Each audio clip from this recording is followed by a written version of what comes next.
Méditons avec le pasteur Ertis. Méditons avec le pasteur Ertis. Lundi, le 30 septembre 2019, nombre 36, 1 à 13.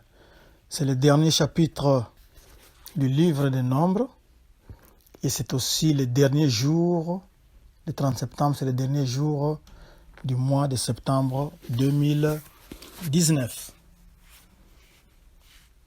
Nous aurons à répondre à deux questions. La première, est-ce que ce passage m'apprend quelque chose sur Dieu le Père, Dieu le Fils ou Dieu le Saint-Esprit? La seconde, y a-t-il un exemple à suivre ou à ne pas suivre? Bien sûr, chaque jour, la question qui demeure, c'est quel verset m'interpelle le plus. Ce verset vous permet de partager la parole de Dieu avec votre entourage. Ce verset sera le point de départ pour votre partage de la parole de Dieu. Le dernier chapitre de Nombres parle de la loi sur l'héritage. On approfondit l'héritage des filles. Une famille qui n'a eu que des filles, pas de garçons. Comment cela doit-il se passer? Et vers la fin de ce chapitre, on nous dira que l'héritière doit se marier à l'intérieur de sa tribu. Prions. Seigneur, merci. Merci parce que tu nous donnes un bel exemple à suivre au travers de Moïse, un bon leader qui, malgré qu'il ne va pas traverser, il pouvait baisser les bras, il pouvait ne plus s'occuper du peuple, mais nous le voyons ici s'occupant du peuple, donnant les dernières instructions, les derniers ordres avant la traversée vers la terre promise. Il veut qu'il y ait de l'ordre après lui, il veut qu'il y ait la paix entre les tribus, entre les personnes. Seigneur, merci pour la sagesse que tu avais mise en lui. Nous en bénéficions ici au travers de cette parole. Et comme toute écriture est inspirée de Dieu, nous avons besoin de ton souffle divin pour qu'il nous conduise pendant ce temps. Au nom de Jésus, nous avons prié. Amen. Shalom, shalom. Nous allons terminer le livre des Nombres aujourd'hui. Lorsque les filles de, comment on les appelle, Tchélophehad, quand elles étaient venues poser un problème d'héritage auprès de Moïse, c'était en Nombre 27, 1 à 11, parce que elle se disait que nous ne sommes que des filles dans notre famille, notre père n'a pas eu de garçons, et comment se fera l'héritage? Parce que l'héritage, normalement, va chez les garçons. Notre père n'a pas eu de garçons et nous sommes ses filles. Alors, Moïse avait demandé à Dieu et Dieu lui a dit, les filles ont raison, elles doivent hériter parce que leur père n'a pas eu fils. Mais cela a posé un autre problème légal. La fille peut hériter, mais elle doit se marier avec quelqu'un de sa tribu pour ne pas perdre cet héritage. En cas de mariage avec quelqu'un d'une autre tribu, son héritage quittera sa tribu pour se transférer dans l'autre tribu. C'est-à-dire que le territoire que possédait cette famille, cette fille-là, deviendra le territoire d'une autre tribu. Ça ne sera plus l'héritage de la tribu du père de la fille. Alors, maintenant que ce problème s'est posé,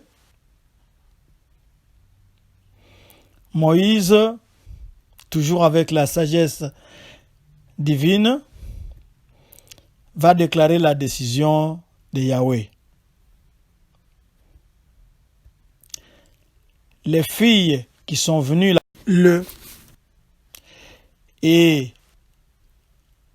n'importe qui d'autre dans un cas similaire, dans un cas semblable, devra se marier seulement dans sa propre tribu.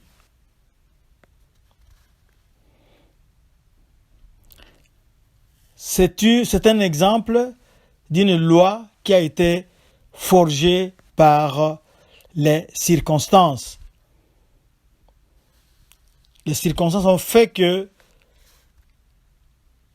l'Éternel était obligé de dicter cette loi.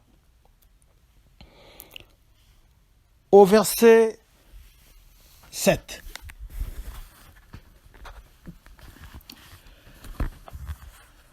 Le verset 7.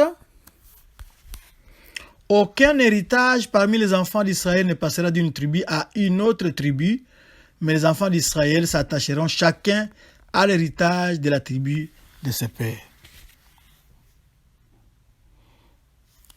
Parce que l'héritage de chaque tribu est un don de Dieu, cette propriété-là ne peut pas être vendue. Cette propriété-là ne peut pas changer de titulaire. Si elle était par exemple pour la tribu de Ruben,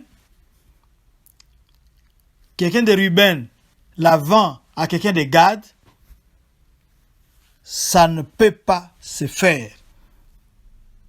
C'est une interdiction formelle.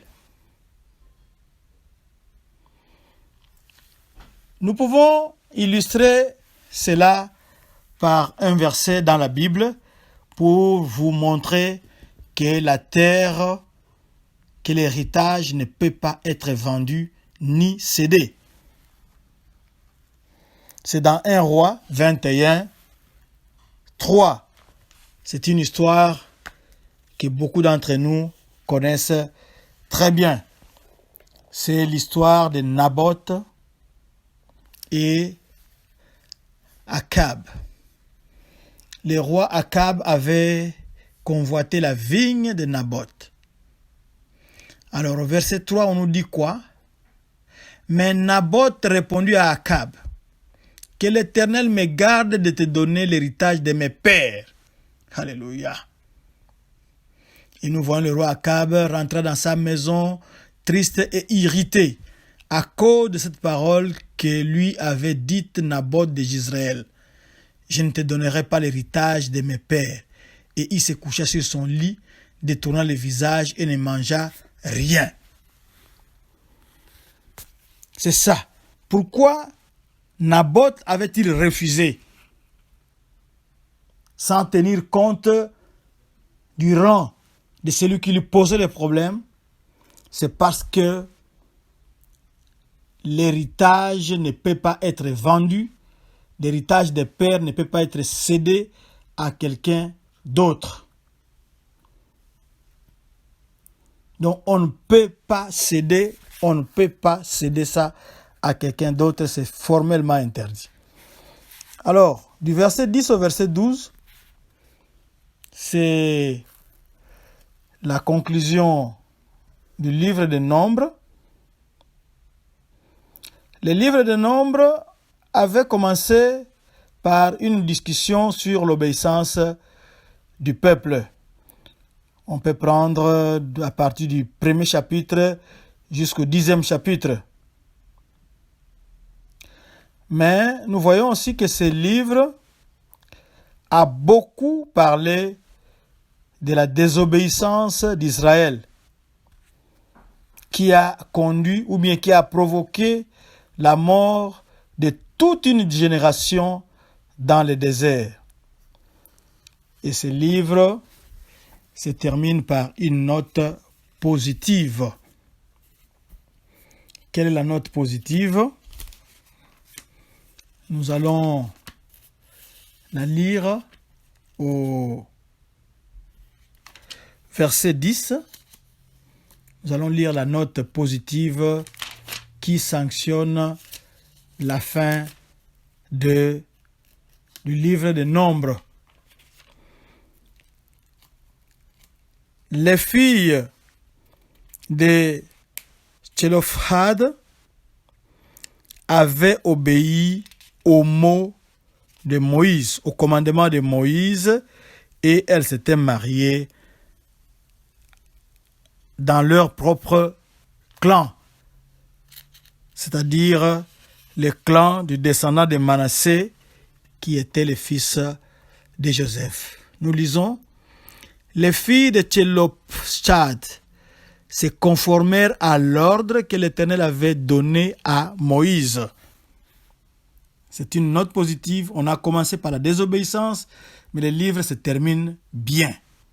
Le livre se termine par l'obéissance aux ordres qui ont été donnés. Que Dieu soit loué. Nous voulons prier. Mais avant de prier, nous devons noter que on ne peut pas vendre son héritage. Combien de fois ne vendons-nous pas l'héritage que Dieu avait donné à nos parents? Mais nous voyons un bel exemple ici et nous voyons la loi ici que l'héritage ne peut pas être vendu ni cédé. Prions. Seigneur, merci pour cette parole, merci pour cette note positive. Très souvent, Israël aujourd'hui, c'est nous sommes très désobéissants, mais nous voulons assez que ton Saint-Esprit crée à nous le vouloir et le faire pour que nous puissions t'obéir en tout et partout. Merci Seigneur pour cette issue heureuse. Sois béni par Jésus-Christ. Amen. Nous allons terminer aussi par les nouveaux versets de la semaine, de cette semaine qui a commencé. C'est dans Nombre 33, 53. Nous lisons: vous prendrez possession du pays et vous vous y établirez, car je vous ai donné le pays pour qu'il soit votre propriété. Amen. Vous pouvez nous suivre sur Twitter. Il suffit de cliquer @doxadeo Lubumbashi. Vous pouvez aussi nous suivre sur Facebook, Doxadeo Lushi, LSHI, Doxadeo LSHI, Doxadeo Lushi. Vous pouvez nous retrouver sur YouTube, sur Église Doxadeo Lubumbashi. Voici notre adresse, notre site web www.églisedoxadeo.com. Si vous voulez retrouver cette méditation, cliquez dans les sermons, ensuite cliquez sur le blog et vous allez être servi. Que Dieu vous bénisse.